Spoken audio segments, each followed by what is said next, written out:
And abductee herself, along with her family, a university fellow, an instructor, and author of a top-selling book. In fact, it's a very top-selling book. It's known by most all people in the UFO community. Into the Fringe, I think also she authors Taken. Is that right? So you must get these books, because I hear strong, good comments about these books. Dr. Turner will tell you all, whereas others, researchers, are reluctant or not acknowledgeable to comment. As a top world-recognized researcher, she has much to offer us on this complex and elusive phenomena. You definitely will not want to miss this, and I'm sure that you're going to get a lot out of Dr. Turner. So right now, without further ado, I will bring on Dr. Karla Turner to us.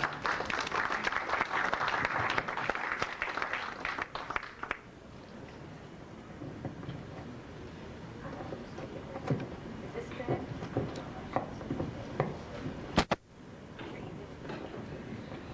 I'm not an expert at this part.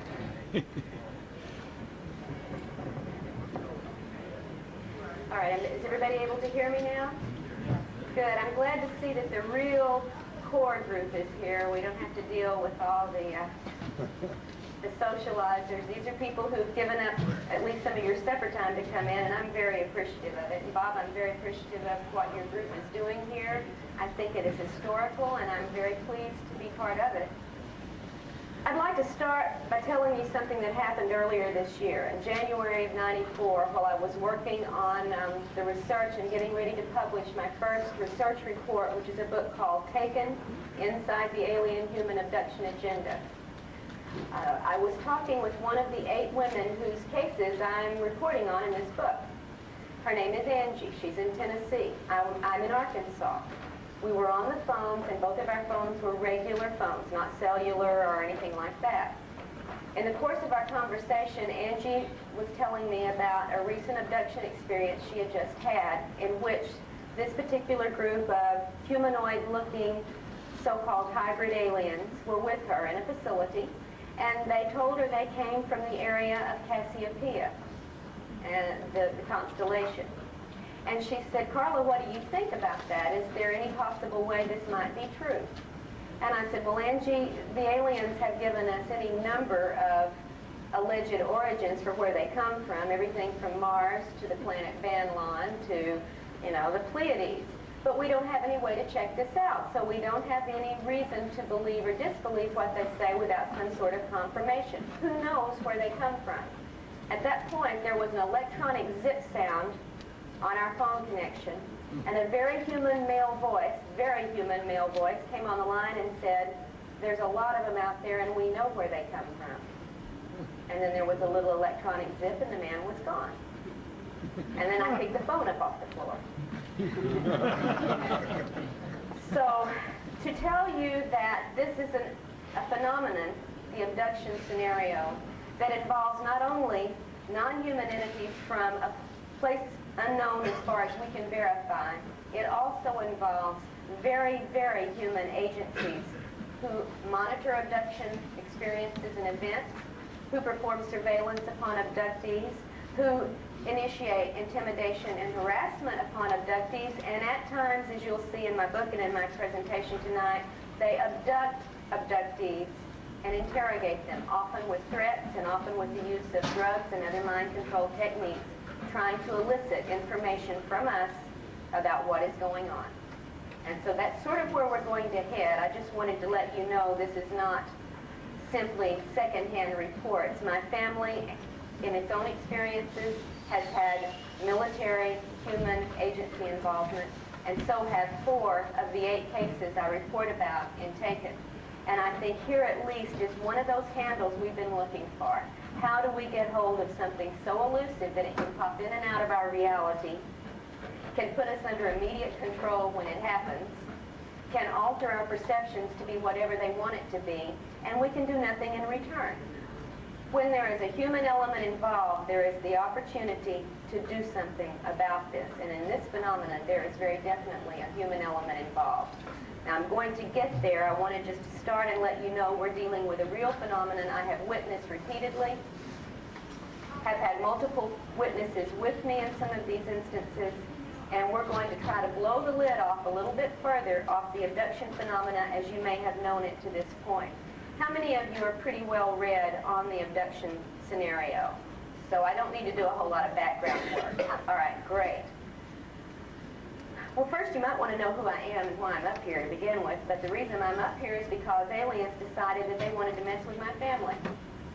And they chose a family that was very happy and active and productive. In 1987, in December, my husband had a sighting in the daytime of a large spherical metallic craft hanging over the courthouse in the town where we lived in the North Texas area. He couldn't identify what it was as he was driving the car, so when he came home, he parked the car and walked about half a block up a hill to where we had a view of downtown, which was less than about a mile away. And this object was hanging over the courthouse in the daytime. He watched it, he said, and I wasn't here, I was out delivering Christmas presents because it was right before Christmas. He watched it for maybe 5 or 10 minutes, no more than that. It never moved, it never changed. He couldn't see wind affect it. He couldn't see anything dangling from it like a balloon might have. And he said he finally gave up and turned around to walk home, and lo and behold, it was dark. He didn't understand how it got so dark in the 5 or 10 minutes he was standing there, but he shrugged it off and came home. And when I returned that night, he said, I saw the darndest thing over the courthouse. I wondered what it was. And he told me his description of it. Large, metallic, spheroid, unmoving object. And we said, oh, well, they must be filming a movie in town, because our town is one where movies have been filmed fairly frequently. Let's look in the newspapers and see what movie they're filming so we can go down and watch them work. That's a fun thing to do. So we looked in the paper that weekend, and there was no mention of a movie, nor was there a mention of this large metallic object over the courthouse, and we forgot about it. Not once in our conversations did the term UFO ever come up. We didn't even think of it. It wasn't part of anything we dealt with. We were not prone to this subject. We had not read on this subject. I was a college instructor of English, had been for 10 years. My husband was a computer systems analyst. My son was a graduate student in physics. We were doing a very normal set of activities in our lives, and UFOs were simply not part of that. But when, several months later, stress had taken its toll, unknown caused stress, in both of our lives to the extent that we were driven to seek counseling and physical help for some of these symptoms, hypnosis was used with me to help teach me how to relax the symptoms of stress I was having. And when my husband's counselor finally dismissed him and said, I'm sorry, I can't find the cause of your stress, I offered to show him how to do self-hypnosis so he could relax the symptoms he was having, which included blinding headache, back pain, paralysis and numbness in one leg from the hip all the way down to the foot, partial blindness, nausea, etc. I was having TMJ symptoms that I had never had. My teeth and jaws were clenching so tight I was deforming the muscles in my face and neck. Again, for no known reason. I was at the point where they were considering surgery to correct this. And we didn't know why we were stressed out. The first night that I taught my husband how to do self-hypnosis so he could relax his symptoms was May 2nd, 1988. When he was sufficiently into a trance, and by the way, he went into it fairly easily, and I'd never done hypnosis on anyone. I'd only had it done on me a couple of times, but it was an easy process to get into a trance state. I played therapist, and I said, why don't you ask your subconscious to tell you what the cause of your stress is? And he said, okay, and mentally asked his subconscious to show him the cause of his stress. My husband was lying on the couch at this time, prone, and all of a sudden he let out this yelp and literally levitated off the couch in fright. You've heard of jumping in fright? He jumped from a lying position. He said, I see a face. Oh my God, I see a face. And then he saw a gigantic craft. He said the size of a small city. Just then the telephone rang. Now here's my husband under hypnosis for the first time with someone who's only been in hypnosis a couple of times herself, suddenly talking about this weird, scary face and this gigantic ship, and my phone rings. Now what do? I said, hold on, and I ran to pick up the phone, which was no farther than from here to the wall. I picked up the phone and said hello, and there was no answer. I said hello, and there was no answer, and just as I was about to hang up, I started getting screeched at, jabbered at, electronically garbled at by something that sounded very, very angry. This went on for 10 to 15, maybe 20 seconds. I was in stunned response, and then it suddenly went dead and the line was gone.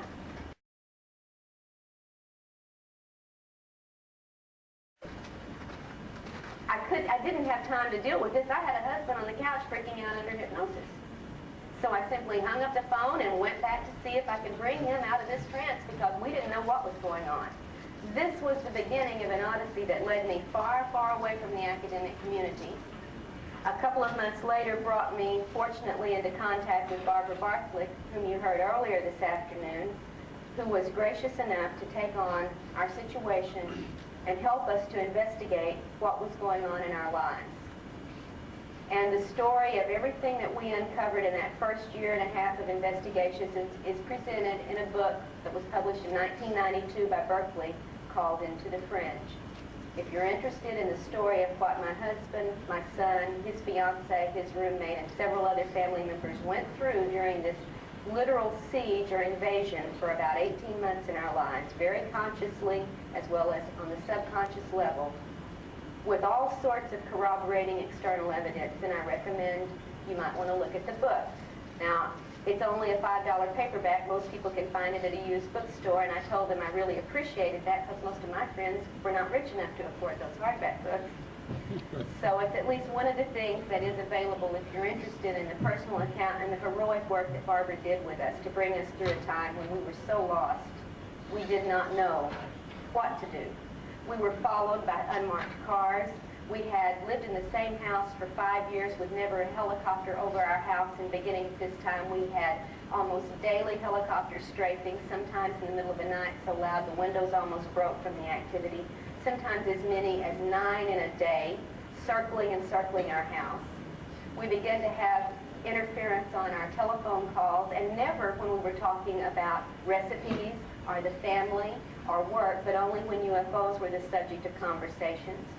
We began to have tampering with our mail, and my daughter-in-law, future daughter-in-law at that time, who was an ROTC scholarship student and was in the process of getting out of the ROTC because of medical reasons, was at a point where she had to sign up a duty request when she graduated, and she was a physicist, studying physics at the time.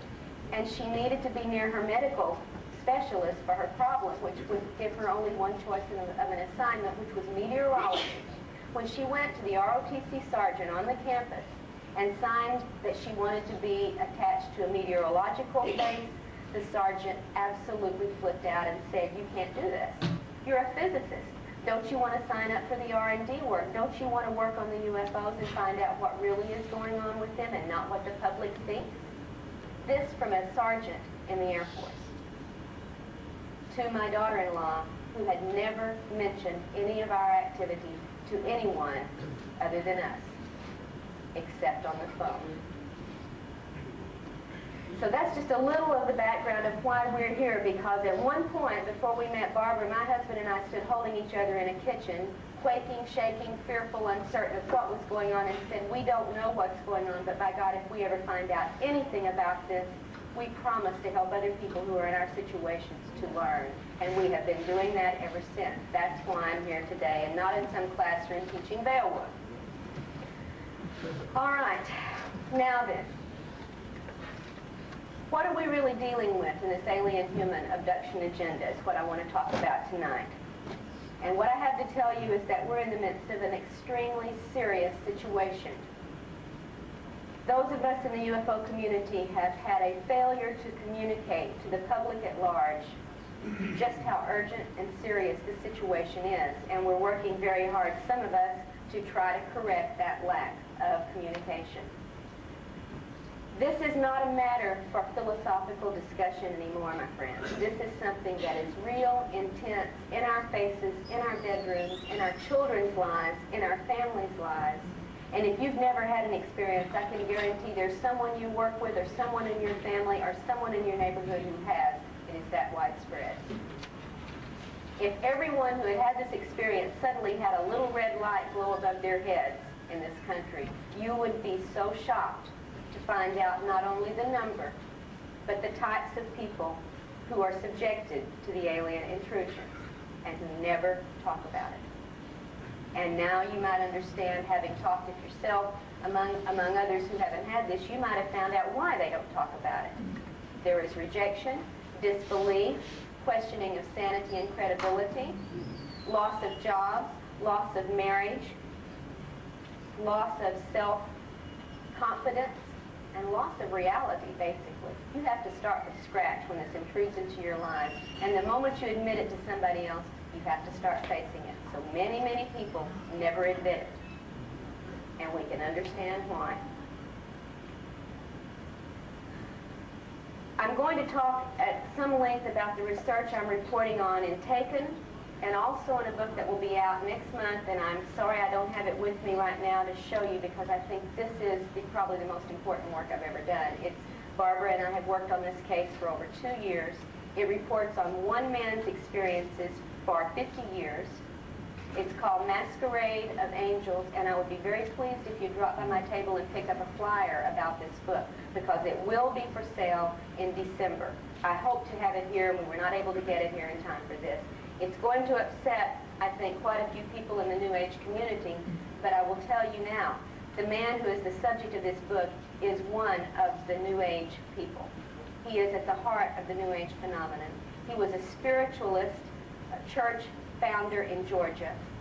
He is a psychic who's done readings for over 20 years. He is a very well-known psychic in the South.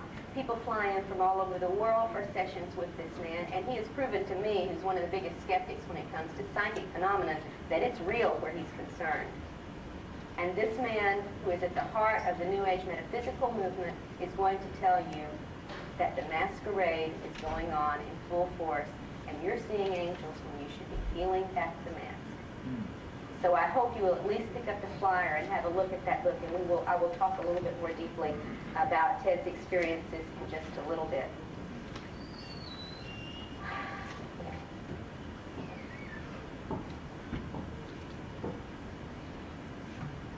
I think we should look first, before we get into the specifics of the research, I want to tell you what has happened to this abduction phenomenon in general. And you've read about it, so you're going to follow me very quickly as we go through how this has been a revelation of experience to the UFO community.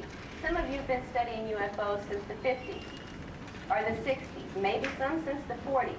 And you were looking at lights in the sky, you were looking at craft on radar. We've had scientists out there trained to measure angles of descent, to test for landing traces, trajectories, to corroborate witnesses, what color were the lights, what shape was the craft, where did it go, where did it come from. And scientific equipment of every sort has been focused on the UFO phenomenon for 50 years.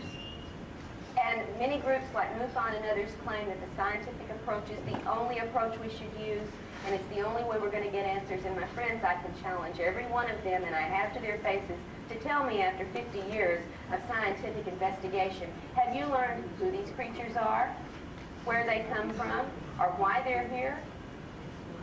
Is there anyone who has learned this with the scientific approach that you know of? MUFON itself has not been able to give me one reply. I spoke at the MUFON International Symposium this summer, and I made the same challenge, and all I got was silence. Science is not going to penetrate this. It is not capable, as it is now, to penetrate what is going on, because this is above the three-dimensional scientific paradigm that science holds on to as if it were a holy crusade to not move past it. And we have to move past it if we're going to make any headway. The UFO community resisted the abduction reports more vigorously than anyone in the beginning. Did you know that? Yeah. Remember the first few reports? This can't be. Yes, people can see craft, but certainly they're not seeing anybody in them. They're obviously empty. There's nobody flying them. And if anyone claimed to have actually seen an alien or had an encounter, they were immediately written off by the UFO community as being crackpots and loonies. Nobody has encounters. They resisted vigorously. And then, pushed by evidence as case after case began to come forward, grumblingly, the UFO community said, okay, maybe there is somebody in those ships. Okay, maybe occasionally one of them might get out of the ship. Maybe every now and then some random witness might accidentally see one of these little creatures out taking soil samples or picking some flowers or gathering some water from the reservoir, but no, it's not a common event. Even Bud Hopkins, as recently as the early 1980s, was saying, all right, people may be getting abducted at some point, but it only happens once. It's that random and rare. There was no idea, even among the leading researcher in the field, that it was a recurrent situation. He would accept one report, but if the person said they came back, he'd say out of the office. Because that was where the research stood. It was conservative, it was resistant to change, and Bud is the first to admit he was pushed to change by the evidence, and he waited until it was overwhelming before he would change. There are some people who have been forced to change much faster, Ms. Bartlett being one of these, because of living in the center of an invasion area during the mid-80s when things changed, and we're going to talk about when things changed and why they changed.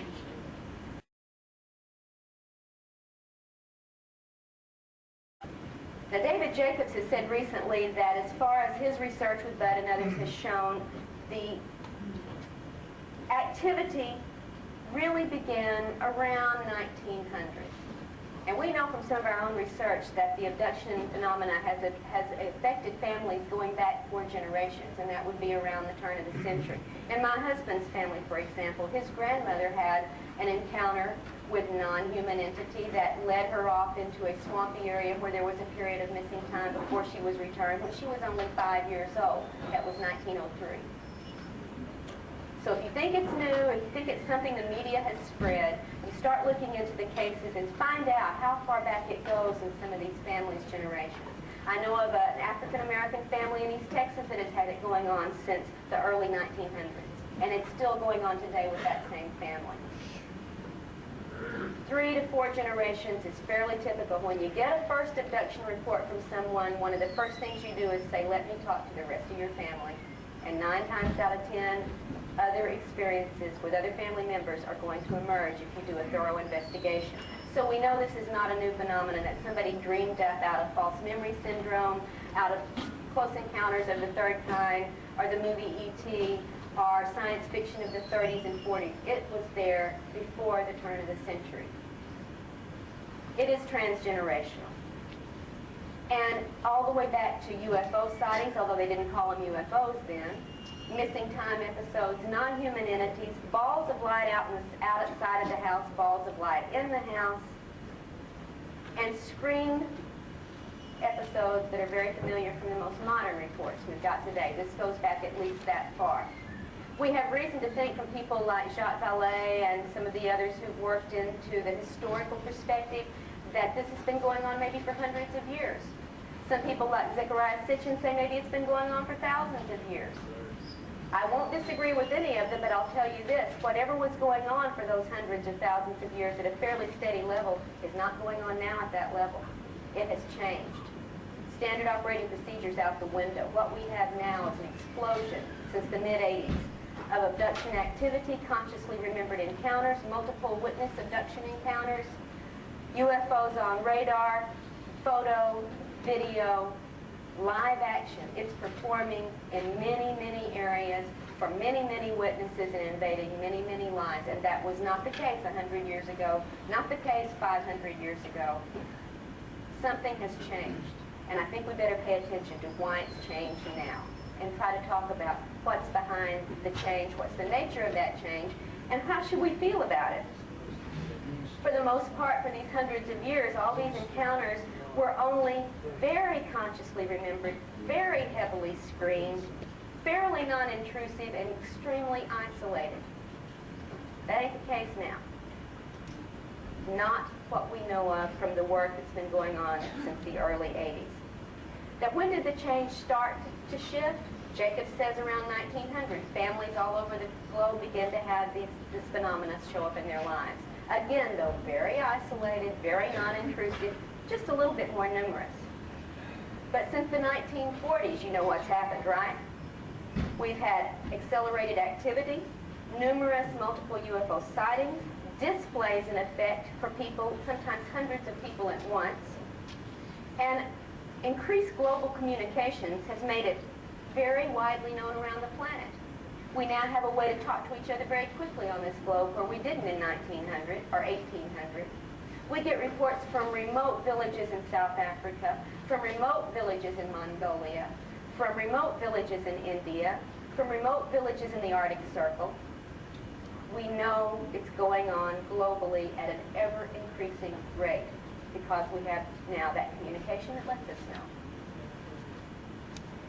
Now, that started in the 40s. Before 1947, before Roswell, by the way, but that seemed to be one of those trigger points that everybody can hold on to. What happened in the 50s, early 1950s, UFO historians? What happened then? Contactee cases. Do you remember reading about the early contactees in the early 50s? Beautiful, human-looking aliens were coming down from Venus and from Mars and from Mercury, and they were having wonderful contacts with humans saying, you're special, you're chosen, we have a mission for you, you're going to tell people about us, you're going to be one of those who takes the lead. All right? And these people believed it, of course. And they proclaimed to the world, my friends, the Space Brothers are down here, they've given me a message for humanity, you must listen, you must follow. Here's the prediction they're making, it's gonna happen. And time after time after time, these believing, well-intentioned contactees were led to make utter fools of themselves, acting on the predictions of aliens who then cut them and left them to hang on their own. Now, we didn't have abduction reports, we had wonderful contact encounters.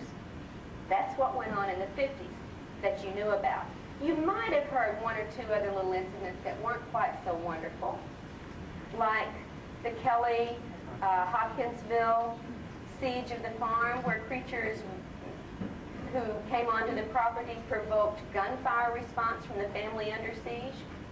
This was not a wonderful Space Brother encounter. You might have heard about that. Or you might have heard about in 1957 down in South America, the young farmer who was taken aboard the craft and forced to have sex with someone who couldn't communicate to him very well. Yes, Antonio Villas-Boas had this encounter. Wasn't a wonderful Space Brother message given to him. In fact, they didn't even use telepathy with him. They used sign language. They pointed to the belly, they pointed to the stars, and they took off. So even the aliens had to come up to speed, if you will. Yeah, it's right here. All right? That was in the 50s. Okay, all right. And normally, these Space Brothers identified themselves as coming from somewhere familiar. The Moon, Venus, Mars, Jupiter. At that point, they weren't yet up to telling us that they were from the planet Banlon. That comes later.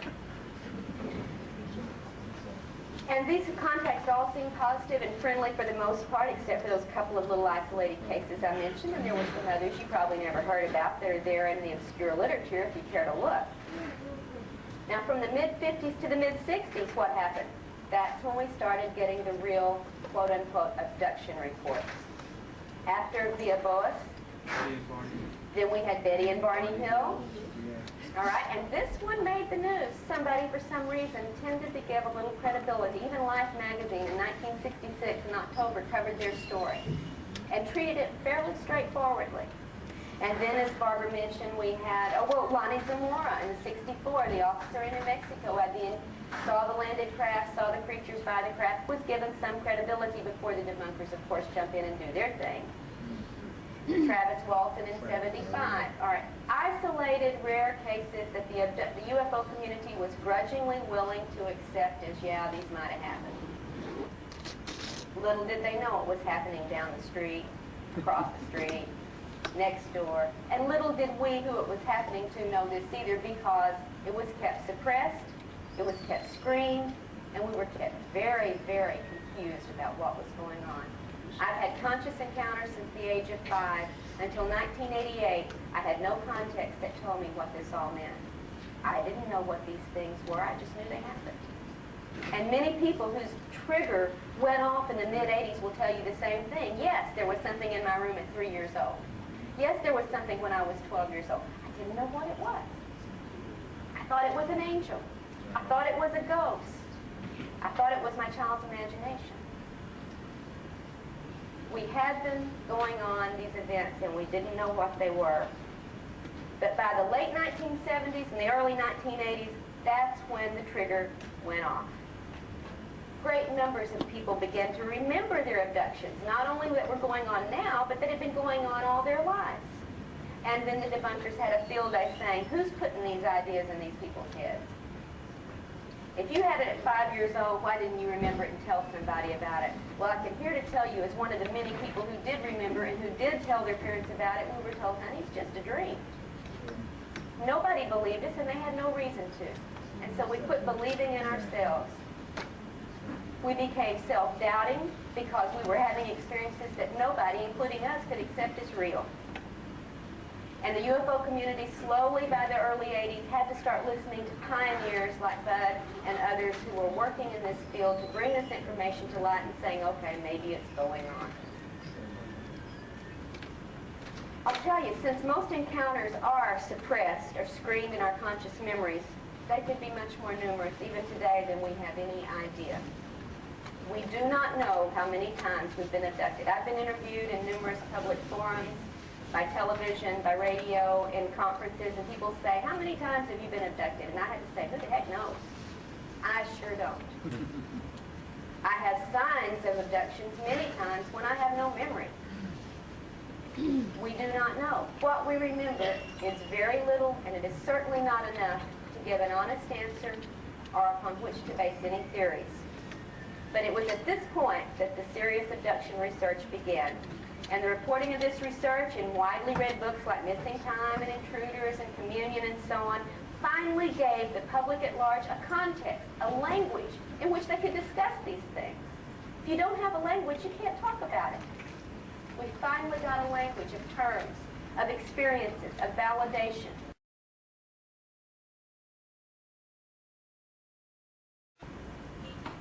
And that allowed the public to conceptualize and articulate these events for the first time.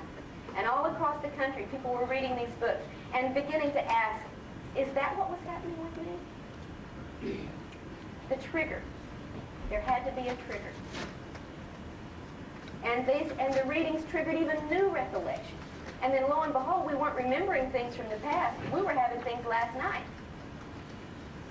It became something not just in our past, but something very, very much in our present. And you all know the rest. Many people sought help on a private level to understand these events. Some went to psychiatrists, some went to psychologists, some went to counselors, and got very little help, by the way, for most of those people. And we became lay investigators because the professionals wouldn't do it. They turned the most important, critical situation on this planet, at least at this century, they refused to take it into their hands, and they said, won't touch it, and left it to us. It's like telling a cancer patient, sorry, too scary, you go cure yourself. Yeah, we're doctors, but we don't want to mess with the hard stuff. And that's the situation still pretty much as it stands today. It's left to each of us to help ourselves and to help each other, and we're not getting professional, organized, official support, recognition, or research. Now, from that lay approach, which is all we had, by the late 1980s, there was a certain picture of the abduction phenomenon that had pretty much coalesced, all right? From what we understood, from what we found at that point. Notably, I think Bud Hopkins probably articulated that for the most well-known person in the field. And here's what he said. Here's what the research said, legitimately from his angle, with what he had to work with. The abduction agenda held that extraterrestrial entities, that is, beings from some other planet, were visiting Earth on a mission. All right? This mission involved efforts to regenerate their species. And to do so, they needed reproductive material from humans. That was the picture that pretty much emerged from the research by the late 1980s. Now, this scenario explains several things. It had a lot going for it. For one thing, it explained why these beings were taking sperm and ova and fetal implants from people, right? All right. It also maybe explained why there was an interest in the genetics that ran many generations of one family. Could explain that. And it could maybe explain why these little gray aliens coming into everybody's bedrooms and cars and places to take them look so feeble and sexless and emotionless and degenerate. Degenerate in the physical term. Why, sure. They're on the downside of their evolution. They're de-evolving. They need new blood. They need new DNA. That's why they're here. Problem solved. Right? Well, there were some problems with this little scenario. And anyone who used some of their God-given logic to think about it could see what some of these problems were and are. For one thing, how could an alien race procreate with human reproductive material? You take your cat and your chicken and you try to get them to procreate together. Hey, take your cat and your dog and try to get them to procreate together. How could an alien race use our DNA? Problem here. How could that be genetically compatible? And by the way, while we're talking about all these questions, what do all those non-reproductive events people keep reporting have to do with crossbreeding? So there were still some questions this scenario did not answer. All right, so it was forced by the sheer weight of the reports coming in from hundreds and hundreds and hundreds of people around this planet. It was forced to expand. They said, okay, maybe we didn't understand it altogether, right? Maybe we just had part of it, and now we're going to get the rest of it.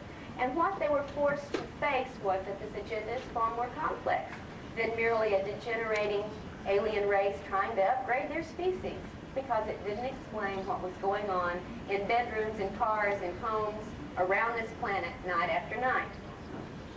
Hopkins and Jacobs and others who had held to this crossbreeding scenario as a firmly fixed, limited agenda had to start expanding what they were saying. And soon they were postulating that the aliens were also studying human emotions. And they were also studying maybe, well, it appears they're studying human sexuality. And by golly, it looks like they're studying human pleasure and pain responses as well, from what the abductees are telling us is going on. And what do these things have to do with crossbreeding? Why do you subject a person to excruciating pain to measure a response in order to crossbreed? Why do you do sexual molestation to a 5-year-old to crossbreed? Why are these things happening, and what do they have to do with this agenda we felt real confident that we had understood? People were being subjected to terrifying situations, excruciatingly painful procedures, traumatic sexual encounters over which they had no control and for which no acceptable explanation has yet to be given. And to complicate matters, now you don't have it bad enough already, to complicate matters, we've got this increasing number of abductees who aren't abductees anymore, they're contactees. In fact, they're claiming their alien visitors are superior, benevolent, spiritual, sent by God himself or herself, helpful, and here on a mission that has nothing to do with saving their species. Buzz got it wrong. It's not their species here to save. They're here to save our species. Ah, now we understand what they're doing, right? That's why they have to do all these things. They're here to save us. And based on this activity, a whole new age agenda sprang up pretty quickly. For those of you who followed this phenomenon for several years, you know how fast that came up? Real fast. It offered a completely different view of alien encounters. And to this very day, the metaphysically optimistic theory is at war with the original view of this phenomenon. There is a war among the researchers. And it's bolstered by a lot of other information. For instance, a flood of channeled information coming in claiming that this is the case. People are getting channel material from all over the place. Now here's where we get anthrax from the planet Banlon coming in, telling us what's going on, how we've screwed our planet up, how our race is dying, and how they're here on a mission from God to save us, or conversely, to rescue some of us, the rest of us just don't make the cut, or conversely, to help us elevate to the next level of density so when the planet does its catastrophic thing, we won't feel it, folks. Or, conversely, for the resurrection when Jesus returns in the spaceship, and we get it all. All right? We've had channel material that gives us all the spiritual hype. We've got spectacular healing events, and I know they're real. I've documented some of these, so has Barbara, so have others. We've got increased psychic phenomena among many of the contactees, or experiencers as they like to be called. And we've had all these predictions of why we need alien help, why the Earth is in imminent danger of cataclysmic destruction. It's going to have a pole shift. It's going to go to the next level. It's going to go through nuclear war. It's going to go through ecological disaster that we've caused. All sorts of explanations, none of them ever the same, are given to people for why this mission is going on. And they're here as angelic angels to assist our survival and our transition. Sorry, Bud and Dave, you had it wrong. We're not crossbreeding to save us. We're crossbreeding to save you. And challenging both of these theories, of course, has been the vigorous campaign by our friends the debunkers, who are here to explain the whole phenomenon away, don't care what stance you take on it, because after all, they know it's hoaxes, hallucinations, mental disorders, mass hysteria, misperceived night terrors, dreams, hypnagogic and hypnopompic effects, suppressed memories of child abuse, and of course, the newly created convenient excuse of the false memory syndrome. Why, there's no alien, there's no abduction, there's no UFO, honey. You're all just screwed up. Right? So that's where we stand today. We've got the metaphysical camp, we've got the cross-feeding camp, we've got the debunkers in the center having a field day making fun of both camps, and us poor abductees are out here saying, if you ask us one-on-one, we don't know what's going on. All right? The experts are telling us, but we're having it happen, and we don't know what's going on. So in spite of all these arguments and the controversies and the counter-arguments and the outright holy war of conflicting opinions, my friends, the abduction agenda has not only continued, it has exploded in our faces. And since the mid-1980s, there's been a literal invasion of UFO sightings, abductions, cattle mutilations, crop formations, and hotspots all over our country, not to mention the rest of the world. And I'll just list a few you might be familiar with. You want to go where there's UFO activity? Oh, it's close by. You've got it in Gulf Breeze and various other parts of Florida. You can go to Tacoma, Washington, and the area around there and find all you want. How about the Virginia-Tennessee border? Got it going on hot and heavy. That too far away? How about Hudson Valley and upstate New York? You can find it there. Want to go out west? Well, head to Colorado-New Mexico border. We got plenty for you there. Want to go south? Try the Oklahoma-Arkansas border. Heck, try the Arkansas-Missouri border. If that's not good enough, come on down to Texas. We got it hot and heavy.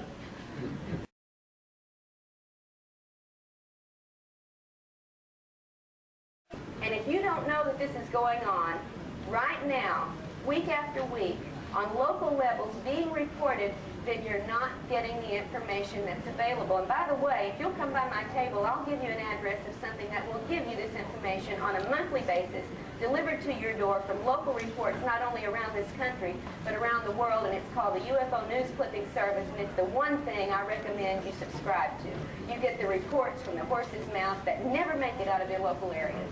NBC is not going to tell you this. But the UFO News Clipping Service has the information, and you can read it on a monthly basis. The one thing I can recommend worth your money. Now, like I said earlier, it has not been business as usual since the 1980s. Instead of dimly remembered little events, people in massive numbers have had conscious memories of their recent encounters, as well as recovering even more memories of suppressed previous experiences. And this has had the effect, folks, of literally waking up. And I say that loud because some of you are sleeping out there. I see you right now. I'm an old college teacher. I can spot people who are sleeping with their eyes open. Okay? We have been waking up, folks. And we've been waking up to the fact of our involvement with non-human entities, and that awakening has had and continues to have a profound effect on not just us, but the entire society we're living in, and I'm talking globally. And furthermore, these encounters are found to be far more complicated, far more complex, far more confusing than crossbreeding or a spiritual vibrational change can ever hope to explain. Some of these encounters are reported to be positive experiences. Most abductees, in fact, most abductees have both positive feeling and negative feeling experiences. So don't let anybody sit there and preach to you that if you've had something negative happen, you're a spiritual Neanderthal and you asked for it. That is not the case. Most abductees have both. All right? And that's just without even any investigation. That's what they remember consciously. There have been, I can guarantee you, healings, miraculous level healings performed on abductees.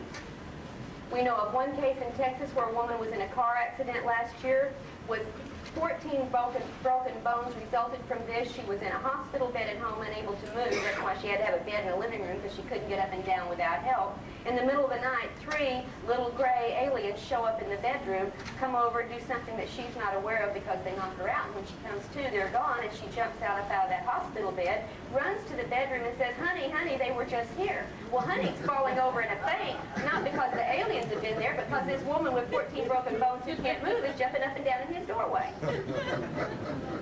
And the next day at the doctor, when the x-rays are taken, there's not a broken bone in sight. And that's just one of the kinds of cases I'm talking about that make people believe, hey, they're really here to help us. Well, they healed me. They healed me. It's got to be good. Right? Well, have any of you ever known a farmer who raised cows? Anybody out there? Who does that farmer take care of first, a sick kid or a sick cow? Yeah. Sick cow gets it first. That kid is going to have to recover on his own, because that's the crop he's counting on for survival. He gets those cows to the vet right away. And is it because he loves that cow and he wants their spiritual level to move to a higher vibration? Trust me, that's not the case. So don't make quick assumptions. Somebody's been healed, therefore it must be an angel doing it.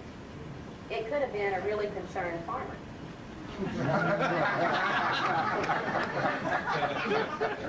All right. And we have another little problem or two when we start dealing with the positive aspects that most of us people have as we go through this phenomenon. For one thing, we get a lot of spiritual information delivered to us. Spiritual platitudes, spiritual instructions, metaphysical insights, ecological information, warnings of coming changes. And get ready, folks, they're coming. It's going to be here in 1991. It's going to happen. We've had aliens saying that in 1987, and people got ready. And you know what? 1991's gone. And then it was 1993. It's going to happen in August of 1993. You've got 3 different Pleiadians' words on it, and everybody gets ready and sells all their goods, and they're waiting. And you know what? 1993 is gone. And they're still saying the same thing. Man, if they could only get their story straight one time, we could have a little credibility, but they just don't seem to get it straight. And so far, they haven't delivered on their predictions. And if you start basing your actions on getting ready for one of their predictions, can I please have first crack at buying you out at a cheap price? Because I plan to be here a little bit longer. Now, I'll tell you something. Not only do we get the spiritual and metaphysical and ecological information delivered to us, not only do we get the healings and the predictions and the coming changes, nobody's stopping to ask, now wait a minute, what did that have to do with the crossbreeding program? And the spiritual side's not saying, now wait a minute, what is it, where is it in the Bible that it says angels do rectal probes on children? See, somebody's not using their logic, and somebody's working real hard to keep us from being logical about this. And I'm going to talk about why this is the way we're responding. We have been programmed to such a degree that it is really and truly not funny. And I tell you, even though these things are going on and the reports are valid, that you're getting people who are telling you the honest truth about what's going on with them, we still don't have anything to really account for or legitimize or excuse or justify the physical and emotional procedures that are traumatic, illness-producing, personality-degenerating, and sometimes lethal in their after effects on us fortunate chosen abductees. For instance, one of the most common sets of problems, and I could give you statistics, but who cares? I'll just tell you what the statistics tell us. That kidney problems, back problems, headache problems, nausea, unexplained rashes, hair loss, eye damage, and extremely bad gynecological problems are the common results in many cases of the abduction scenario. Sounds like that cross-feeding program's running into trouble. And to get that spiritual vibration up to the next density, you got to lose your uterus, sweetie. There's some problems we better start thinking about. I'm being funny, but I don't feel funny. I'm telling you now, you have to start thinking. You have to wake up. Somebody get that person back there. I see him asleep. And not only have there been illnesses following this and traumatic breakdowns, there have been illnesses no one to this day in the medical community has been able to explain. And I may call Miss Barkley up here to witness on some of these. We have some cancers, or alleged cancers, only 3 months after abductions on a particularly healthy man that could never be explained. The best medical specialist in the country said, this is so rare we haven't even seen a handful of cases in all the history of recorded medical science. And by the way, what's that blue stuff and those scooped out marks on his legs? And he's dead, by the way, when they're doing this autopsy. And this is 3 months after a wonderful abduction experience at his house. We have another case in South Arkansas where an entire family, a mom, a dad, their grown child, and her husband are abducted, where there's a big flat going on. There was sightings so numerous that the camera crews from the TV stations used to come out and shoot them because they were showing up on schedule. Had an abduction for the entire family, and afterwards, in this area where many abductions were going on, one of the women who had been abducted began to have her breasts rot off. Rot off. From no known explanation. No doctor could stop nor could identify, and I believe there were 20 surgeries at last count to try to repair the damage. And these are just a couple of examples of the fortunate after effects of us chosen experiencers. And there have been deaths. There have been deaths that have been predicted and threatened to abductees by the aliens as a means of coercion, and those deaths occurred. And they occurred exactly as the aliens said they would occur. And this can be verified in private for anyone who does not think this is true. The people who are involved in this will not let themselves be identified because they still have other people living who are under threat. Those are the cases nobody wants to hear about, and certainly nobody wants to talk about. And before you start believing everything your abductees are telling you, you might want to talk to the survivors of some of these cases. And other detrimental effects, such as Barbara talked about earlier today, include severe depression, very strong symptoms of post-traumatic stress, just like any rape or war victim experiences, attempted suicides, and successful ones as well among abductees. In fact, among some fairly well-known ones in the last couple of years. In fact, one in Louisiana this spring that was filmed by the TV crew in the town because the man was jumping off a bridge, claiming an extraordinary set of family circumstances. His wife was going to leave him. The aliens had been abducting these people for several years, and they weren't that upset about it until he's on the bridge to kill himself, and he does, on camera. And the thing is, there were no problems in his marriage. His wife had one baby and another on the way, and they were happy. And here he is claiming, my wife's going to leave me, my marriage is over, I'm jumping off the bridge, and he's gone. And that's just one of the suicides just this last year among abductees. Sexual dysfunction is highly common among abductees.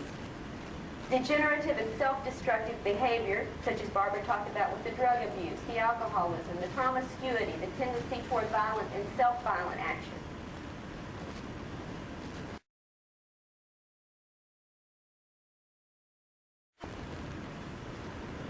All right, I've got 1 more hour. I tell you, I'm going to wrap up real quickly to a break point, and then we're going to take a little break and everybody go to the bathroom, have a cigarette, and calm down, and then we'll come back and finish. So what I'm getting up to before I started my specific research report is that neither theory, the New Age or the crossbreeding, adequately explains the alien abduction agenda from the reports that we know are valid. And the abduction research field is in an uproar, and it's all alone in dealing with this situation. Now you might ask ask, what have our authorities and officials in government been doing about this? Well, to begin answering that question, I want you to remember that I want you to realize something. There has been a revolution that's taken place in our government. And here in the Cradle of Liberty, I feel like we need to call for another one. And I hope by the time we're through here, there will be a revolution of some sort in our action and in our lives and in our thinking about this. But there has been a revolution within our government. So that today, a very great part of the power structure that really deals with our situation globally is unknown to you and me. It's not people we vote for. It's not people we recognize on the street. But it's where the power structure stops at the top. And you'll never see it, and I'll never see it. And I'll say this openly, you could elect my dog president, it wouldn't change that power structure. All right? Amen. And we don't know it. We're the ones they're hiding it from. You know what they call us up there among the intelligence community's top levels? We're the sheeple.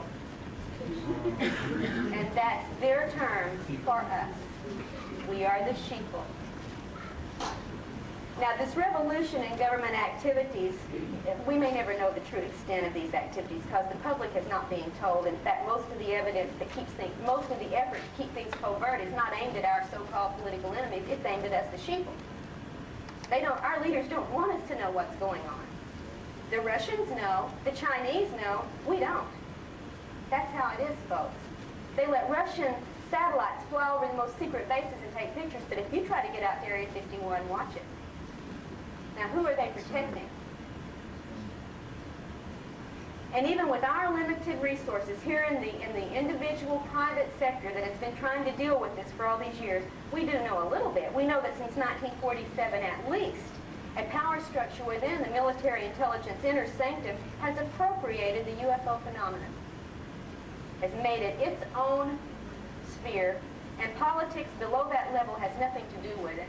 I don't think the president knows any more than you and I do, probably less, no matter who the president is at any given time. And this power structure has attempted to manage the relevant information for its own purposes. First, it wanted to control this information until it could manage it. But that never happened. That's how they said it. It never happened. We'll just control it until we understand it and have a handle on it. So tell the folks it never happened. But later, they found out they couldn't get the handle. They couldn't manage it. But here they were having it covered up and having lied and carried out illegal activities to keep it covered up. So what do you do then when you realize you can't get a handle on it?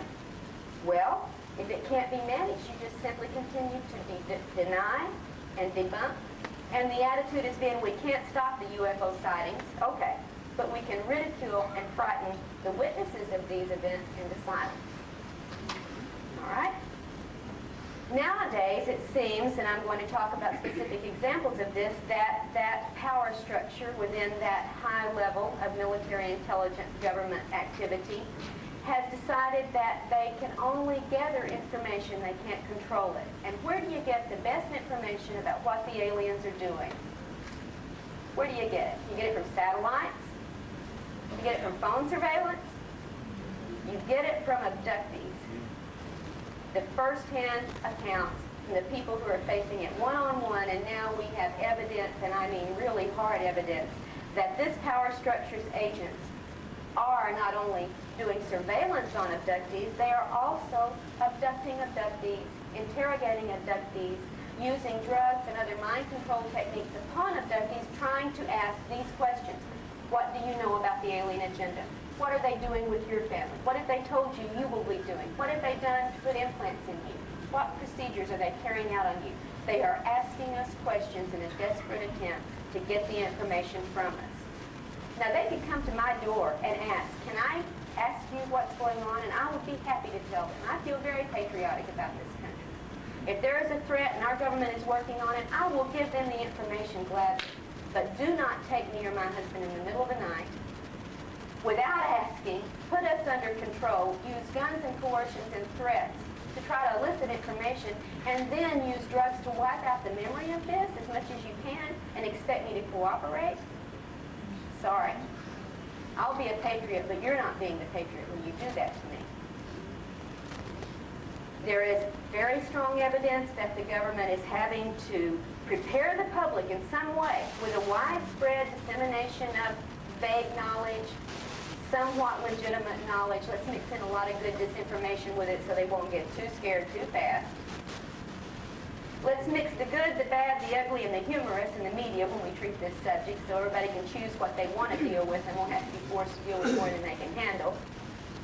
And maybe we ought to install some contingency plan for future confrontational scenarios. That's where it stands with our power structure right now. And folks, I'm dry. I need a smoke. I'll be back in 15 minutes and we'll talk about the specifics of this.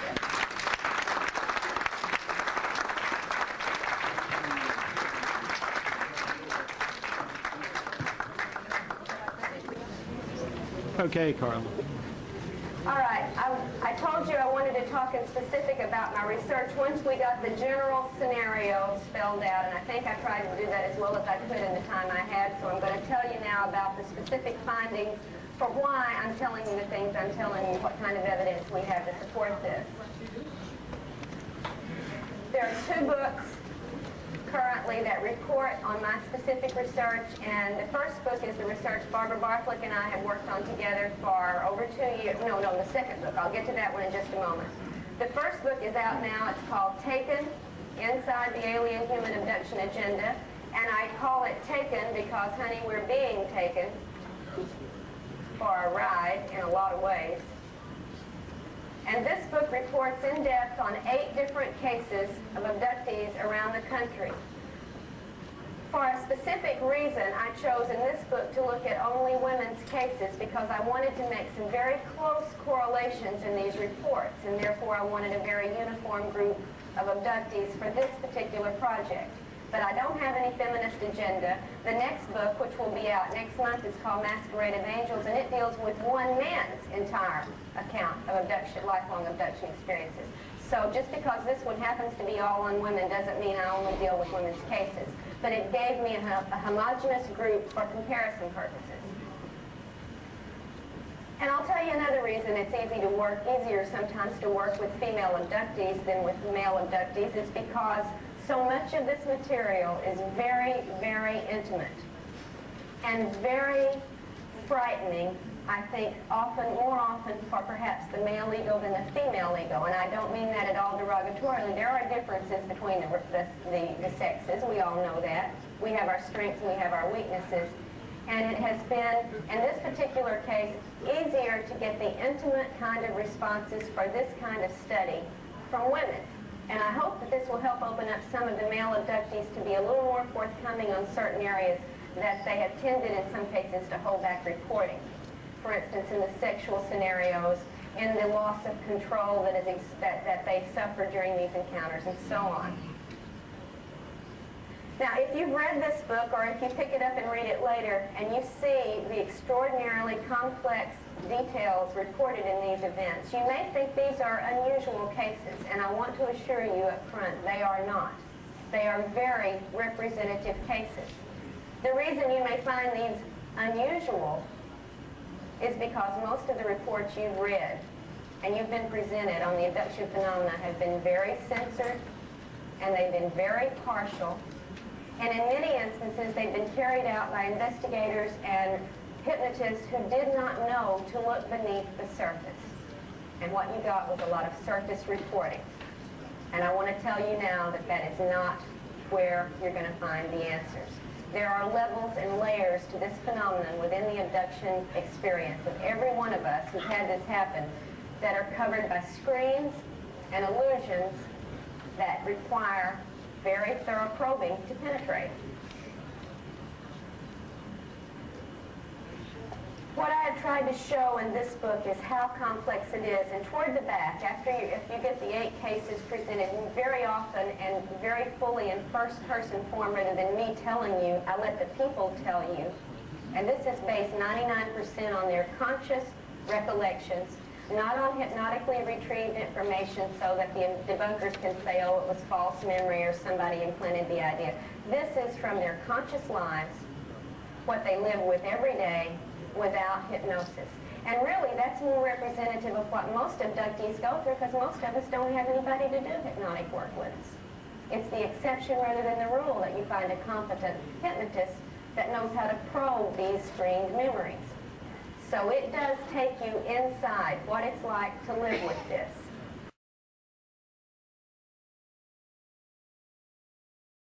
Now I want to read you, just for a little example, a page and a half from this book. It's a prologue, and it's excerpts from 3 of these cases at 3 different times in our recent history. The first is from Indiana, and it's in 1954. And this is a quote. This is from the case of Pat. They came in our house and set up equipment in the living room, Pat said. The Army men wanted to talk to me the most. Me, an 11-year-old girl with secrets in my head. But the aliens told me I couldn't tell, because they said there'll be those who will tamper with your mind. And here they were, the tamperers, the Army men. 2 female doctors set up their gear in the bedroom, where Pat was given an injection. It made me sleepy, she said. And I lay on my mom's bed on some towels, and I told them my story. I even told them, you're in my mom's bedroom where the white glowing ones were. You don't belong here, but they do. And I'll elaborate a little bit more on this 1954 incident in just a moment. Now let's jump 20 years. Let's jump to 1978, Puerto Rico. 2 aliens took Beth down a curved hall and through a door into a different area. It looked like a surgery room, she said, and she became afraid they were going to kill her there. A third entity, holding a black box, moved to a position behind Beth. She could not see what he did, but she felt as if her head was being opened and her brain removed, all without any sensation of pain. After she was all put back together again, as she said, a cold liquid was poured over her head. When this procedure was finished, the alien stood in front of her, and Beth realized that mentally she was different. Her thoughts about everything were changed, and she was filled with new ideas about God and the unity of all life within the Supreme Source. This very spiritual moment was followed by a quite physical exam, as the aliens took samples of her skin and her hair. A human-looking man with a widow's peak hairline entered the room and made a full examination of her body, including a gynecological procedure. Then he explained many things, telling her that she and other humans had been chosen to carry out certain jobs in the future. Now let's jump to Texas 20 years after that, 1992. And this is the case of Amy. Quote, the masked alien explained that her race had been doing things to humans that they should not be doing, Amy said. She, this alien, and several groups of her race and others wanted to stop the abuse of humans by her race. They were working with certain people on Earth to stop the process. The other humans in the room were ex-pilots, military officials, and other professionals. They were all working together to stop the alien intrusion. She showed me the thing she had pulled out of my neck and said, this implant is embedded deep in the spinal cord. The thing controlled the muscles of the body when activated. It blocked the brain and became the central command of the body. I don't want to remember how or why this thing functions. Now you get 3 very different, very individualized scenarios from these 3 reports. But when you look at the totality of what Pat and Beth and Amy and the other 5 women in this book experienced, as I spell out in a several long-page chart of comparison of detailed reports, you will see that as an individual, as each of these accounts has been, overall the pattern is extremely consistent. And I'm going to talk about the real nature of this pattern, not what you've been hearing, not what you've read, but what really is going on in this report. In this book, these 8 women come from Texas, Tennessee, Alabama, Florida, New York, and Puerto Rico. They ranged in age at the time this research began from age 26 to age 50. None of them knew the other when this began. 3 of the women are married, 4 are divorced, 1 is widowed, and 6 of the 8 have children. All right. Although there's this highly individual approach to each of these events, when you look at the entirety of the experiences, here are some of the shared details that we find in common, and all of these, I think, are going to raise some pretty important questions in your mind. First, if you adjust the microphone, your voice is very muffled. Is it? Yeah, I'm the sorry. fidelity is not good. How about this? Is that better? You need a little bass in that mix, and I guess it's the sound guy. You need a little bass, girl. Can Not too you much help the treble. sound guy? Your battery is Thank you very much. I was just talking about that. Yeah. That's good.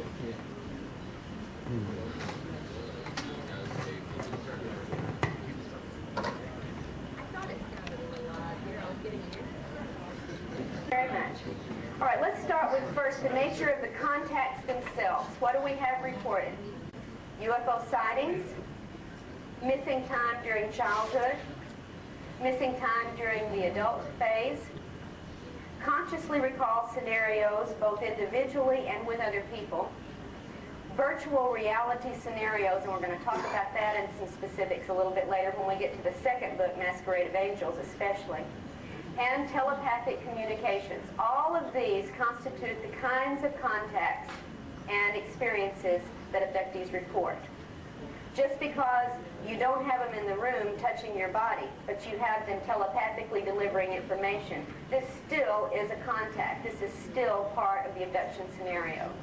And they vary from right in your face to remote communication to unreal, real-seeming events perpetrated mentally upon the abductees.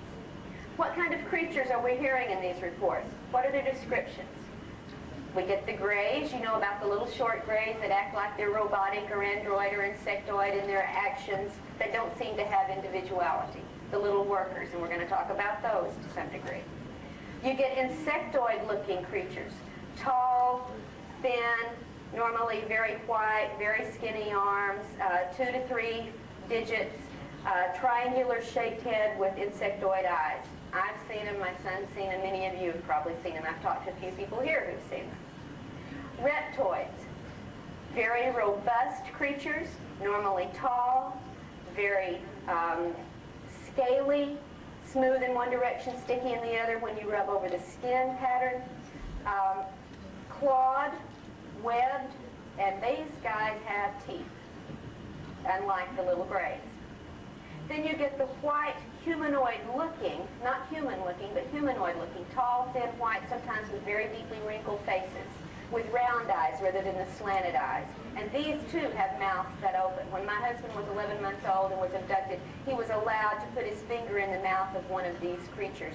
And he said it didn't have teeth. It had spongy, soft tissue, sort of like in a whale's mouth. You get blue humanoid-looking figures, very often reported. Not green necessarily, although those do come up, but more often blue than green. There are numerous reports of things that the abductees describe as dwarves or elves or trolls, very small, sometimes hairy, sometimes big-eared creatures. And then there's several varieties of completely human-looking individuals that show up in some of these accounts. Usually they're either blonde and beautiful, what we call the Nordic, the Pleiadian, or they're tall, very commanding, very much in charge, dark-haired humans with this widow peak hairline. Sometimes it looks artificial. Sometimes it looks even painted on. But nonetheless, those are the 2 most commonly reported human-looking type of creatures. But other figures turn up too in these accounts, and they're probably not what they appear to be at all when you start looking at the evidence. For instance, dead relatives are sometimes involved in these scenarios, and I'll give you one instance from Masquerade of Angels. Ted Rice, who's the subject of the book, was abducted with his grandmother when he was 8 years old. They were both given a liquid to drink. It very much altered their perceptions and their control. In fact, it acted somewhat as an aphrodisiac, and this has been reported in numerous other cases. The reptoid creatures approached the grandmother and wanted to have a sexual encounter with her. And she said, "I don't do that. I've only ever done that with my husband, and my husband's been dead 6 years, so I don't do that." Within a few minutes, they brought her dead husband into the room. And they engaged in sex. And in the middle of the sexual encounter, she realized it wasn't the dead husband at all. But the image was strong enough to convince her in the beginning that it was. Also, celebrities show up. President Clinton, Michael Jackson, Ted Danson, Shirley MacLaine. I mean, we've had all sorts of reports of celebrities involved in these abduction experiences, as if the aliens are drawing some image out of the abductee's mind that they think will make that person amenable to what's going on.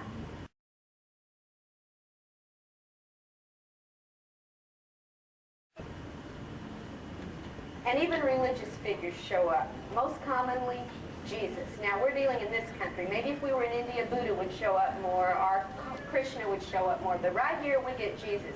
And in fact, Pat, the girl whose family was sequestered in 1954 in Indiana after a UFO encounter that abducted her entire family, the next day military personnel showed up, sequestered her family on their farm for 5 days, and interrogated them with using drugs to do so. 54. At the time this encounter took place with the aliens, Pat and her grandmother were in the same bedroom when the little grays started coming in, and they started freaking out. The grandmother especially started saying, "Oh, Jesus, what's going on?" Well, lo and behold, a little blue beam comes through the ceiling, and there's Jesus in the room saying, "It's all right, they're with me. Go with them, they're with me." And I asked Pat, I said, "What did Jesus look like?" And she said, "Well, he was beautiful. He was tall and handsome and had blue eyes and blonde hair." And I said, "Pat, have you read your Bible lately?" I don't think there's much of a chance that Jesus had blue eyes and blonde hair. And like so many other abductees in the same situation, she said, "Well, this one did. It worked. Grandma went with him. After all, Jesus said they're with him. Go to it." Now, these improbable figures that we know are not the dead grandmother, are Michael Jackson, are Jesus himself in these situations, are very often part of what we call the virtual reality technology, where images can be created and perpetrated that feel absolutely as real as you and I feel right here today. And they are very persuasive when you are already under a control. And the one rule of thumb in the abduction encounter, no matter what you think, no matter what you remember, and no matter what you felt, you were under control when it happened. And they controlled how you saw it and how you felt about it and what you remember of it. And when you're in that form of controlled state, they can make you think Jesus himself is there, or your dead grandmother's there, or President Clinton wants to have sex with you. All right? Now then, what are they doing? What kinds of exams and procedures are we getting representative reports about? Besides the things you already know pretty well from the literature, like the taking of skin, the taking of hair, the taking of fingernails and body fluid samples and sperm and ova and fetuses, and this is what you've been told about for the most part goes on. There are other widely reported exams and procedures that I think have very little or nothing to do with crossbreeding our spiritual agenda. For one thing, most every single abductee has what's called a mind scan performed on them. The creature gets right up in your face, the eyes take over control, and you are scanned. In fact, one little girl said, "They filmed my soul." Now, this is out of the mouths of babes, and we ought to listen to these babes a lot more than we normally tend to do when it comes to this phenomenon. For women, almost every one of the abductees that are female undergo gynecological procedures of various sorts, sometimes painful, sometimes not. But the result and the after effects are that many, many, many abductees, much higher than the national average, suffer from extremely severe gynecological problems after being used by the aliens in these procedures.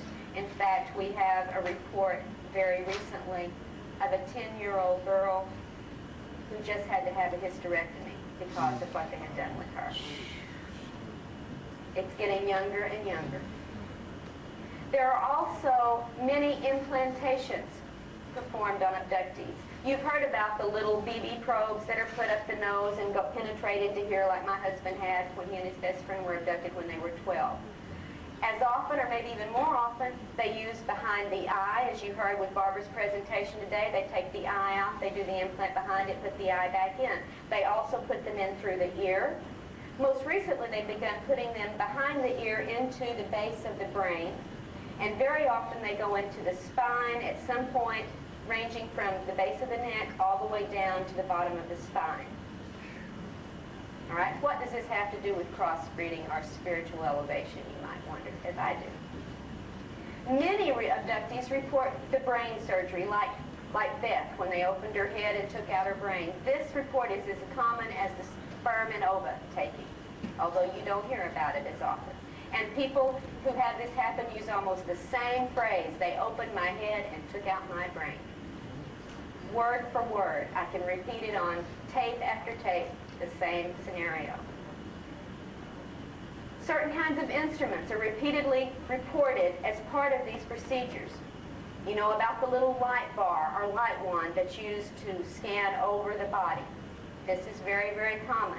You know about the little small box, usually a little black box, that's reported in many of these scenarios. We don't know up until this point, perhaps we know now, but we did not know what this little black box was all about. In Masquerade of Angels, I think you'll find some information that may shed light on what that little black box is all about. And I don't think you're going to be real happy with it, but I'm going to tell it to you anyway if you read the book. A long needle device, sometimes into the brain, sometimes into the abdomen, sometimes into other areas, even into between the toes, is reported repeatedly. And then, of course, there's the infamous alien dentist chair. How many of you have been in that? You're in the chair, the equipment pulls down from overhead, and you get the little, laser type or razor type or probe type device that is used in any number of areas on the body. These are very similar from report to report to report. Abductees are very frequently given an unknown liquid to drink. No explanation for what this is about. Sometimes they're given a substance to swallow or to eat with no explanation of what it is. And the results of these liquids and these pills or substances are varying. Sometimes it's dizziness, loss of consciousness, extreme nausea, and sexual stimulation. All of these are frequently reported from these substances we are made to ingest. What are the aliens communicating in these scenarios? Well, very often they don't communicate a darn thing. You're out, you don't get to ask questions, they don't answer any questions, they do the procedure and you're back home and that's it. But they do sometimes communicate certain things. Sometimes it's merely directions. Don't be afraid. Yeah, sure, don't be afraid. Lie still. Don't touch certain things. They have told them not to touch aliens, not to touch things on the ship, not to touch the ship itself. Don't touch. These are some of the kinds of directions abductees are given in communications. Many abductees are given certain other kind of communications. You are special. You are chosen. You're the golden child. You have a mission. And they are told this sort of information, that they are selected for some great honor or mission or task. Sometimes the aliens communicate a lot of information about the origin of the human species, and you know what it mostly says? We made you. We altered what you were. We changed you. We own you. You're our product.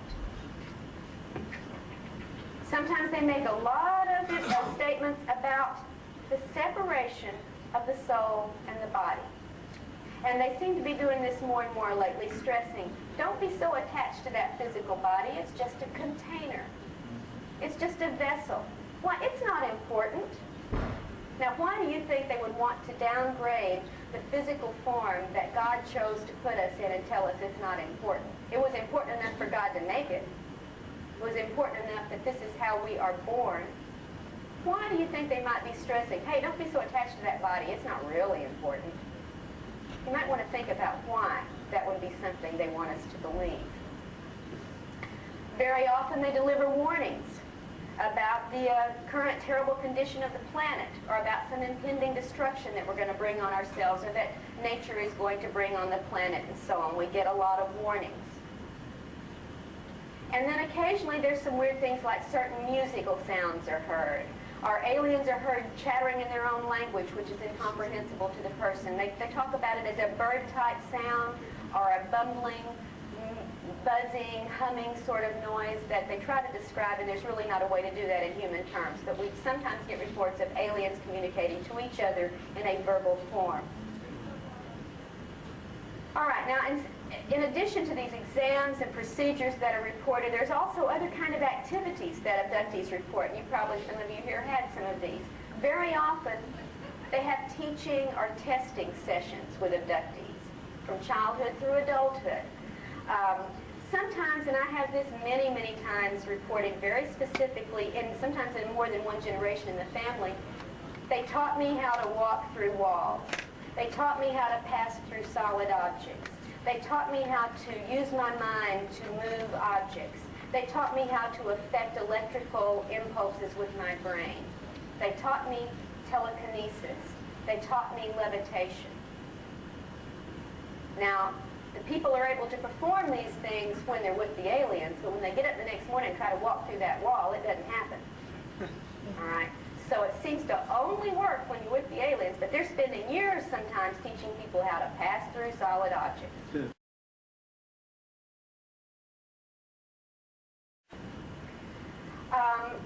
We do know about the crossbreeding activities. Yes, they take sperm, they take ova, they take fetuses. This is a given. It really does happen. But maybe it's not about crossbreeding. Maybe it's about something else. We won't want to talk about that in just a second. I know we're running short on some time, so I want to get down to the nitty-gritty.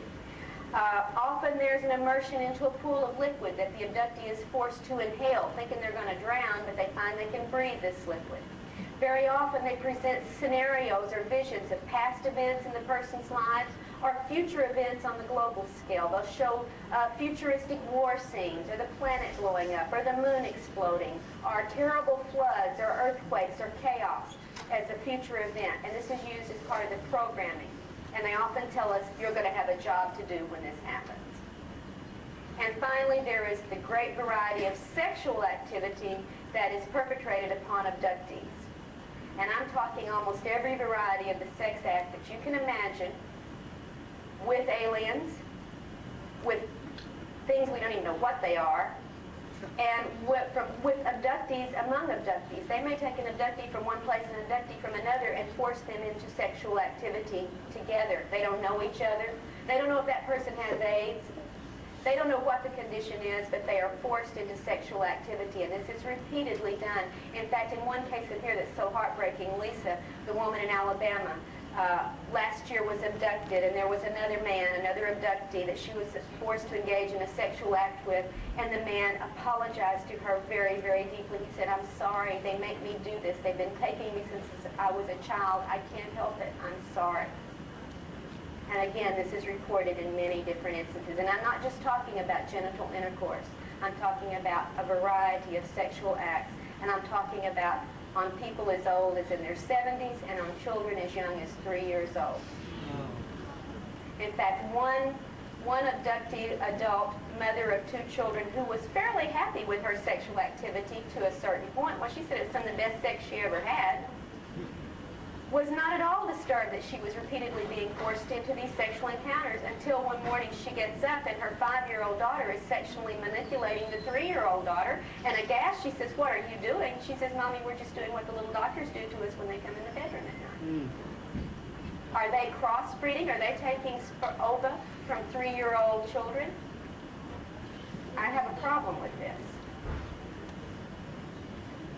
Now, where do these activities take place? Very often they're right there in your home, in the bedroom, in the living room, in the kitchen, sometimes in the car when you're traveling. Sometimes people are taken aboard what seems to be a UFO craft. Very often they're taken, however, to some facility that is neither in the home nor on the craft. And the reports from people that I call UFO virgins, that is, people who do not study this phenomenon, who who very often don't know anybody else has had these things happen, and they wouldn't know Bud Hopkins or John Lear from you or me. That's how little they know. Report identical scenarios, and I want to tell you what these include. They very often include what is clearly an underground facility. And in this underground facility, 3 basic types of activities and setups are reported. The first is what appears to be like a military base, and very often there are humans as well as aliens in this facility, where there are craft and there are activities going on, such as a base might have going on. The second commonly reported underground facility is one in which apparently scientific research seems to be carried out, including, again, both alien and human workers. And the third type is what we've come to call the processing plant. And this, again, often has both human and alien personnel working in it. And in this underground processing plant, what we get reported over and over again is a setup in which human body parts are being processed like chicken or beef.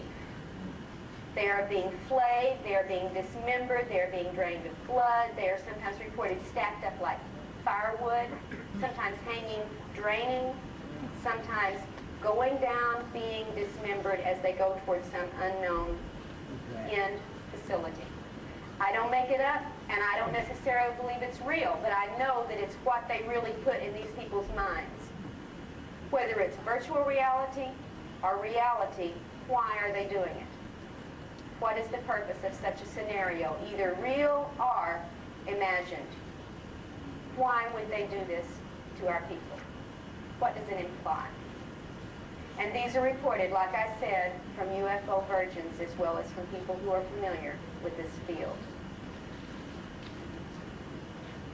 Hybrid nursery rooms are very, very often reported, often containers that have liquid and fetuses at various levels of growth that often look partially human, partially alien. Sometimes they're in boxes rather than in containers with liquid. Sometimes they're in nursery settings where they seem to be hybrid toddlers. And then there are the cloning rooms. Rooms where fully formed, fully human, but inert bodies are stored. Sometimes in coffin-like boxes, sometimes with stored in upright cylinder containers. And they are sometimes identical, like 20 identical female bodies, 20 identical male bodies. And sometimes their bodies are identical to the abductee who is being shown this. In fact, in this book, 3 of the women were shown clones of their bodies. And what explanations were given for these clones? Well, Pat, remember the one where Jesus beamed in and said, "They're with me"? Pat was told when she was shown her clone body that it was for the resurrection. Well, haven't you read your Bible? They're going to have a new body at the day of resurrection, and we're the ones in charge of making them. Here is yours. You're safe. You got a resurrection body. Lisa, on the other hand, shown her cloned body, was told that it would be used to replace her if she did not cooperate in what they wanted her to do, and nobody would ever know the difference. Which story are we going to buy? Can we buy either story? Have we ever been told the truth on any of this so far? Well, when the stories conflict this much, we have a question with how much truth there may be to this. Well, I know we're running out of time. I was going to talk about the external effects, the peripheral effects in the home, which that's all outlined here in the comparative chart. The after effects, I think, are important. What do people report as the after effects? Sleep disorder, stress, post-traumatic stress symptoms, fear of talking about their experiences. In fact, many people experience physical pain when they try to talk about these experiences, and the pain doesn't come from any real body symptom. It comes from a triggering device, either through implant or through suggestion. Shifts in attitudes. People's attitudes change radically. They become more ecologically aware. They become more compassionate. They become more non-traditional in their spiritual and religious views. And many, many times, as Jane, one of the abductees in here, had to say, they foster a mistrust of our government within us. Maybe we ought to be mistrustful, but they certainly work to make us so in many cases. They often become convinced they have a mission to perform. Thank you. They're given certain kinds of dreams. Most notably, 3 different kinds of dreams are reported over and over again. One dream I call from one abductees report the night of lights, and that some of you may have had this dream when the sky is literally filled with UFOs, and it's when they're coming now. This dream is very, very, very common among abductees. The second kind of dream, earthly disasters, great floods, great earthquakes, great cataclysm in which the abductees have a job to do, reported over and over again. And the third kind of dream reported frequently is that of a prophetic event. And many, many times abductees dream about certain events that actually do come to pass. Very often they're disaster events. Gynecological problems we've already talked about. Sexual dysfunction is a very common after effect of this. Marital problems rife after this happens. I can't tell you how many abductees in the last 2 years have gone through divorces when they were happily married before. It is extraordinary the kind of stress on the relationships these people experience as after effects. Degradation. Now, as many people who realize a spiritual awakening and uprising from the experience, we got the other side where they go through the degradation of their personal lives, as we talked about with the drug abuse, the promiscuity, the self-destructive behavior, the suicidal tendencies. What do we know about human involvement from these reports? Of these 8 women, 4 have been abducted and interrogated by military human personnel. They want to know what's going on just like you and I do, but they're using better technology to try to get their information than you or I have. We have military personnel, medical personnel, scientific research personnel, very, very often working with aliens on board craft or in the facilities. We see an increase in helicopter activity over the homes of abductees when they begin dealing with this or having current situations. We get the phone surveillance, we get the mail surveillance, we get people followed, we get people with taps on their wires, people whose homes are broken into and the only thing taken is UFO-related documents, etc. And then, of course, the interrogations like Pat's family went through in 1954 and my husband went through in 1988, and 4 of the women in this book have experienced on military-based facilities at the hands of military personnel. So that's what you're going to find spelled out in much greater detail than I can go into in 20 minutes here in Taken. And I hope you'll have a chance to look at that at some point.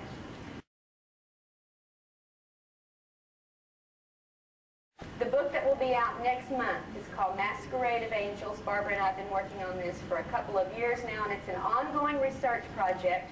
This involves Ted Rice, a man who was born in Alabama, who was born to a very ordinary family. He was a rural cotton patch kid. He grew up in the cotton patch farm area of northern Alabama.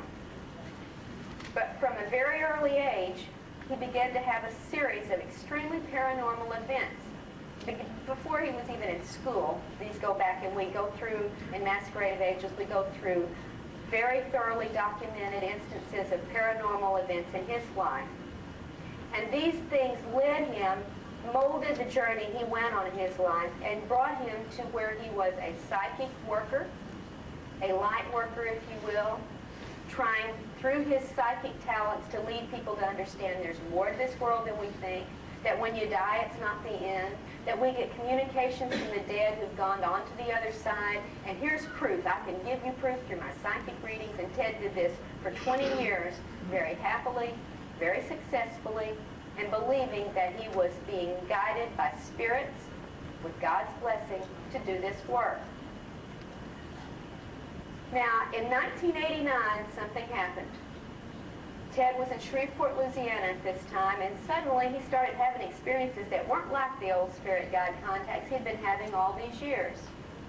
In fact, instead of getting communications when he was in a awake state with a transmission for you or whoever he was doing a reading for, Ted began to have things coming into the house at night, touching his body, making him very nervous and upset and fearful.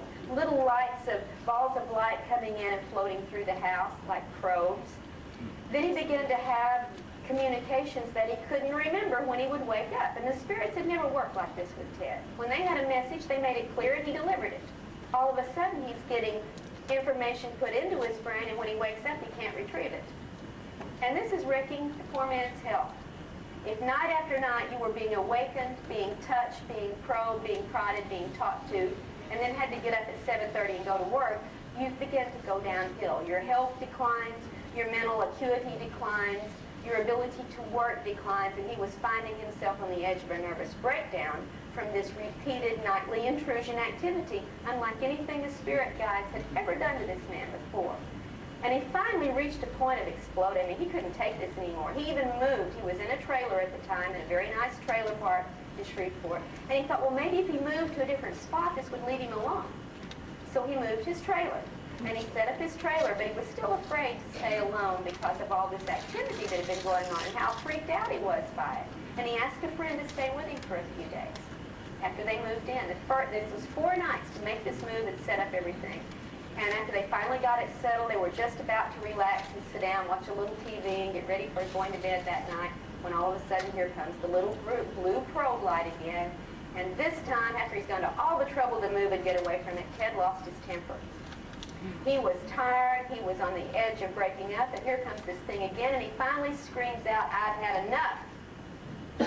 You've got to leave me alone. How do you expect me to do my spiritual work when you won't let me get my rest? You keep me up night after night. I'm drained. How can I concentrate? How can I do psychic readings? If you guys don't leave me alone, I'm going to quit doing this work."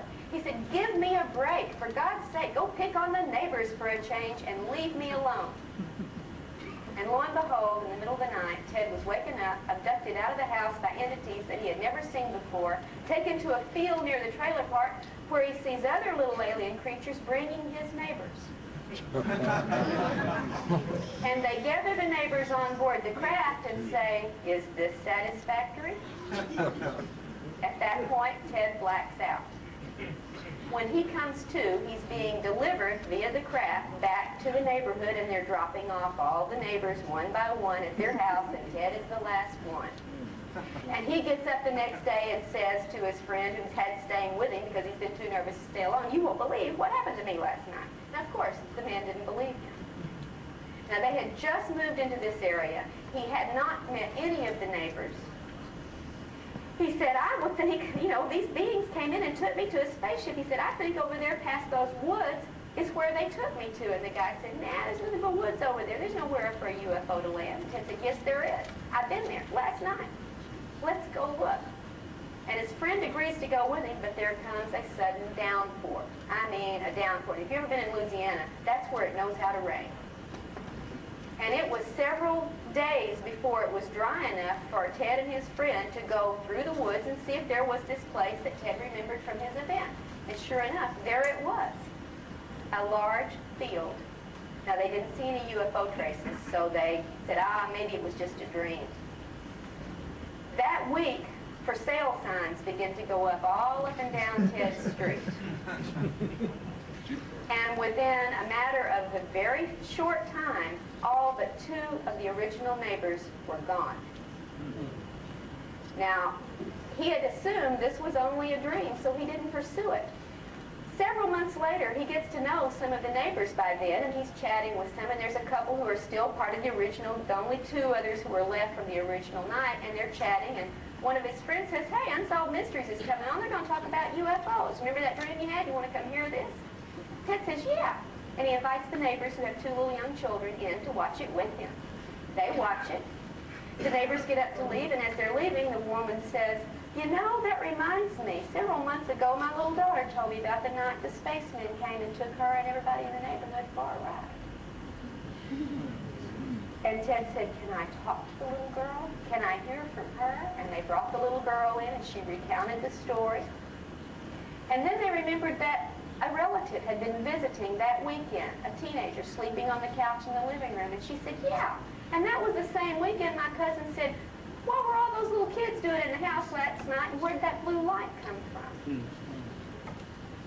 So began the investigation into Ted's non-spiritual, non-spirit guide abduction events. And what came out of this investigation that has gone on now for over 2 years will literally blow the top off of the metaphysical view of the alien agenda.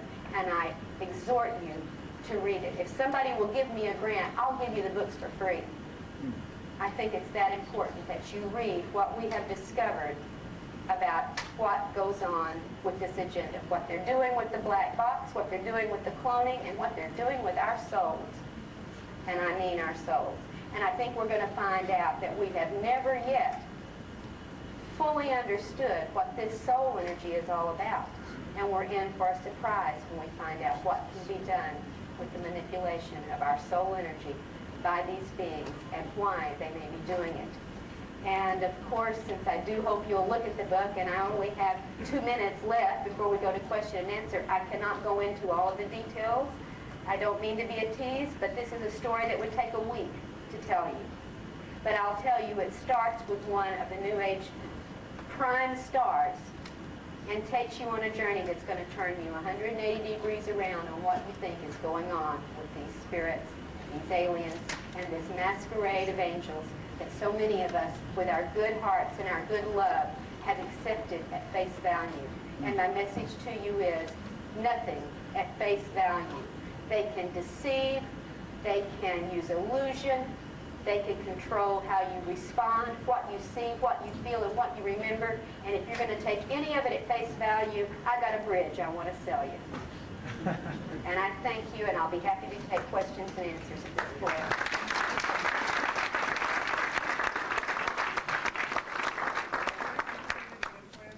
Pardon? Yes, several implants have been removed from various people. I know one person's was tested and found to be an unusual mix of a silicon substance, unidentified. Daryl Sims down in Houston with the Houston UFO Network has collected several implants that are being tested. So far, none of them have been positively identified. What we find with a lot of these artifacts is that, yes, they get tested, and the results tell us what they're not, but they don't tell us what they are. And very often it's made out of very mundane material. But if you're working with terrestrial creatures, you pretty much probably want to use terrestrial materials for dealing with them. That seems to make some sense to me. Sometimes these little, like Barbara showed you, did you show the little hip implant, little bead type thing with the wires? Very often they look like that, a small cylinder with little wires coming out. Some of the ones into the ear, like Amy in here had 2 implants removed, one out of the neck and one out of the ear. The ear implant looks like a plastic, pliable material. You can see through it, sort of pinkish orange colored, and there were little type of wire devices or lines within it. But when it was removed and exposed to air, it disintegrated. And this has happened in another case, identical. So we don't get a whole lot of analysis from these artifacts.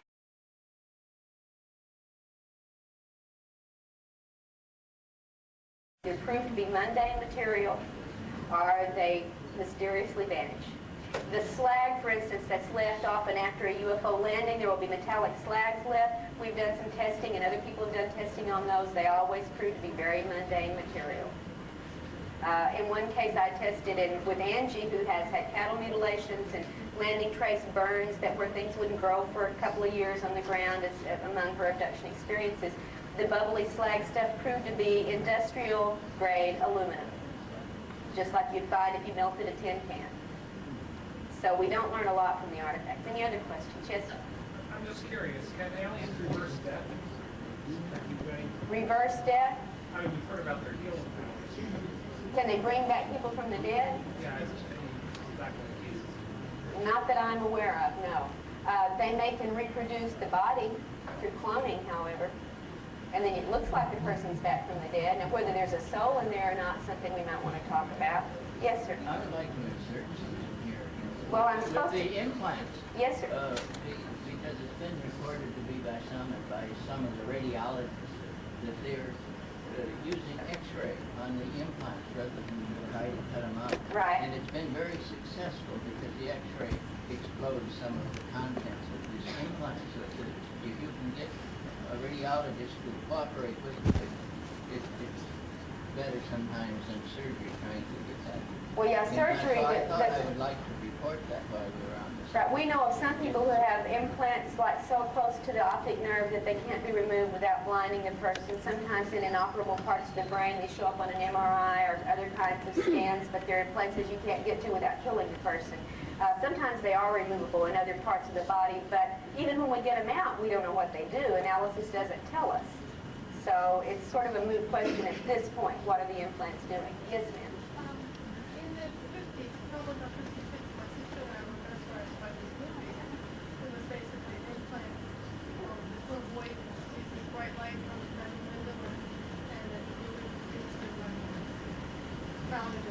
able to. Right.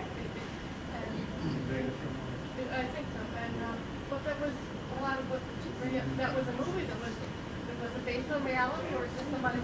Well, implanting was going on before the movie, so maybe it was based on reports that are based on information that the public needed to know about in a very non-threatening way, so they put it into a fictionalized account. That's often been done with they put it in movies, they put it in advertising. Anybody remember the last few months, the stovetop stuffing commercial? Yeah.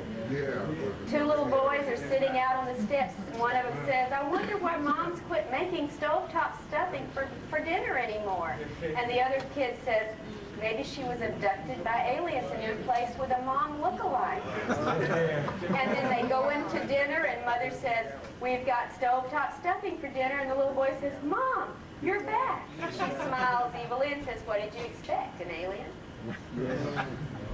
Yeah, we get the information out in a number of non-threatening ways. Yes, sir. Dr. Turner, do you think that if the government, because of their involvement with UFOs, maybe if they had let the general public know as early as 1947 after the Roswell crash, that maybe the public that might be more prepared or, prone to believing? Certainly that seems logical to me, to prepare people early for something that important, but the government's never been logical in its life. Right.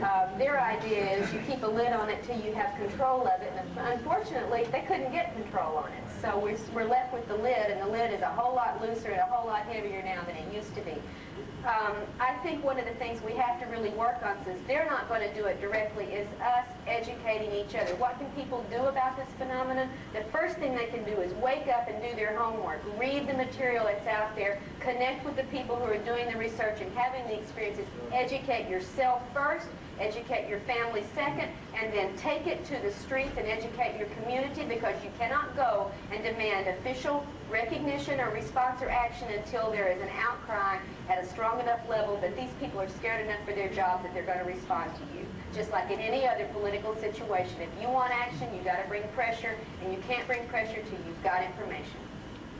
Yes, sir. Is that going to make a difference, though? Is that going to stop anything, make any changes? We don't know. We don't know, but by golly, we got to try everything we can. And I think one of the things we could try on the individual level is to raise our awareness through education to a point where we internalize a strong and constant and steady resistance to all things negative. And you got to recognize something's negative before you get that resistance. All right? So that's where you start. You educate yourself to the facts, and then you decide which ones you want to support and which ones you want to resist, and you make that internal. And you say, but I can't resist. They paralyze me when they come in and take me. Yes, they do, but they don't paralyze your mind. And if you can work to have a constant, vigilant, resistant awareness, you can blast them. We have had people who have hurt them by imagining a bomb going off in their faces. They can't move, but they can think a bomb exploding in their faces. We also need to learn to fight in our dreams, because much of the contact they do is internal, and it happens during our dream phase when they come in and give us virtual reality dreams. Start fighting in the dream. That's where we start, is with resistance, and that's right now all we got to offer. But we need a response from our government. If we've collected in the private community this much information, my God, think of how much information the governments of this planet have collected with their equipment and their surveillance. And this, above all, is where we need to share an effort. Yes, sir? Have you noticed a pattern of compulsive disorders? Absolutely. The compulsions and obsessions reported by abductees are phenomenally common and phenomenally illogical. Yes, and this seems to be one of those after effects, as much as the sexual dysfunction or the sleep disorder or any of the rest of it. Yes, compulsions that elicit certain very strong, damaging emotions, and there is at least one group of these beings who literally harvest the emotional energy. Barbara has called them emotional vampires. I think it's a good term. And they will do what it takes to elicit that kind of emotion in your life so they can feed off of it, or they can harvest it. And one of the things we have to learn to do is recognize how they manipulate us so we don't do it. We don't want to give them that. The one emotion they do not like from us is anger directed at them. That's the one they don't want. That's the one we should give them. Yeah. Isn't it the fact that the government is working with them? Well, we get report after report of government and human, military, research, scientists, and so on working in facilities with aliens. But we don't know if they're working voluntarily or if they're under coercion. Right. We don't know because we're not let in on what the government already knows.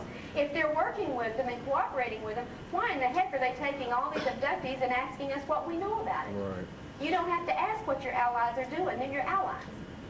So we don't know what that's, I'm just telling you what people report. And the number one thing you've got to always remember is that abductees report alien-controlled information because our perceptions are under control.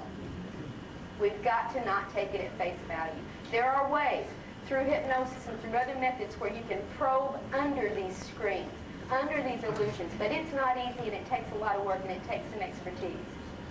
So we don't know if they're under coercion to do it, if it's voluntary. But yes, it is reported very frequently. Yes, sir. I was wondering, are there many instances where abductees actually don't know whether it's abducted or not, but have dreams? Yes, where there they are. Feel that something strange is happening. Yes. And they don't quite know what it is, don't know how to explain it. Absolutely. In fact, most abductees have had it since childhood. Sometimes it only starts to surface through dreams. It stays suppressed until it's triggered. But when it starts to much more information normally follows that, and often it will start in the dream state because that's where our subconscious is trying its best to talk to us. Yeah. Yes, sir. Yeah, you mentioned something about the black helicopters, black unmarked helicopters. Right. I had read that as early as '84 about the black helicopters that seem to be tailing UFO abductees and UFO researchers that had gotten too close to the truth. And I remember seeing something on hard copy. They were talking about the Escamilla family in Roswell. It's a hotbed of UFO activity. You can go on and see UFOs every day there. Basically, they're capturing on videotape. At one point, you see a black helicopter, and it instantly transmutes into a silver disc. Oh yeah, we don't know if these. Some of these we do know are military. In fact, we have video of them at bases on the ground. Some of them are, but others can be, for all we know, other kinds. Like I said, illusions, screens, deceptions. We've seen them be regular planes, helicopters, haystacks, buildings, vans, pickups, and then they transform. Right. So you can't take it face value. This is the lesson. We ought to have learned it a long time ago. We're just sort of thick sometimes. Also, just a comment. This is a little booklet that comes with the new model that the Tester Corporation. And they've been 100% right on things that the government was about to reveal to the public. Yeah, the sport model, right? The sport models are. There was a lady over here. Yes, ma'am. Yeah, in regards to harvesting emotion, I'm a meditator and I often have the Kundalini experience and the experience of transcendence, which I thought was wonderful. It feels great. Yeah. But I wonder also if maybe that isn't manipulation. I thought maybe it was like preparing a light body. And also, I'd like you to comment on that, and also the theory that we're going from a 2-strand DNA to a 12-strand DNA. Well, I am not equipped to comment on the DNA. I'm not into that end of the research, nor do I have the expertise to study it if I wanted to. I pretty much, got my skills, and then I don't have certain others. But as far as the Kundalini experience, we do know that sexual energy is very, very often one of the things that they take, and there is a relationship because of the chakra from which the Kundalini is released. It may be one of the reasons some of the sexual activities are perpetrated during encounters, because not only do you get the sexual energy, you also get the fear energy that goes along with it when it's a rape-forced scenario. And it may well be they do feed off of this. We know they feed off of fear emotion, so the first thing to do is get over fear. Fear destabilizes you. Fear paralyzes you. Fear is not a helpful emotion. You may be afraid, but you need to turn it into a more productive emotion. And we try to work on turning it around. The one thing they don't like is anger. Take that fear that's hurting you, turn it around and aim it at them, and you may have a little bit more chance of having that resistance that we're looking for. Yes, ma'am. I just want to comment on what you said about fighting back. I'm reading the book Abductions, and there was a story about a woman who was being taken away, being abducted, and she was very angry, and she was fighting back. She was telling them about God, and her priest was going to deal with them, and they let her out. They didn't know how to handle that. Well, that may be what she consciously remembers. That may not be what really happened. All right?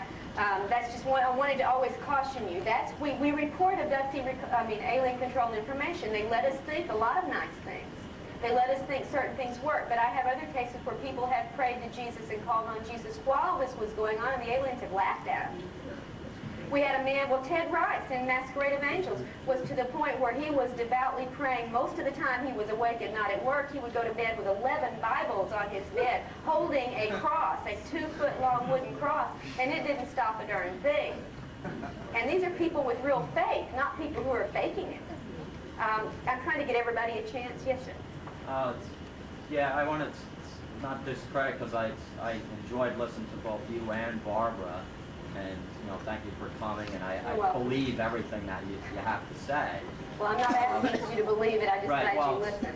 It's a personal thing or whatever, but I'm hoping tomorrow or somewhere along the lines, because the only abductees I've ever met have been real positive experiences. I'm living with one of them. Right. And I believe, as well as in the United States, I could walk out and somebody will stab me in the back, as well as somebody will come up and give me a hug. Where there are extraterrestrials that will come down and give me a hug, and there will be other ones that will come down. Okay, I would like to, I think that's an excellent comment, and I'd like to respond to it. First off, we don't know that they're extraterrestrials. Let's be clear on that. We don't know where they come from. They could be Earth creatures. We don't know. They could be parallel dimensional creatures. We're assuming extraterrestrial, but we don't know it. There's no way to test it. Secondly, most abductees have both positive and negative feeling experiences. Thirdly, most abductees only remember part of what happens to them and sometimes have no memory at all of events, so that they may only be allowed to remember the things that will give good PR for their particular group. Fourth, there really are good forces at work in this universe. Many of us had experiences that prove there is a positive force trying to help us. But the rule of thumb I think we can use until we have proof otherwise is that yes, good forces may intervene, yes, good forces may prod us in the right direction and give us information, but good forces do not abduct. That is a contradiction in terms. All right? So we are I just wanted to, yes, I've had positive experiences Just too. one other comment that popped in my head, and the whole time really that Barbara was talking and that you are.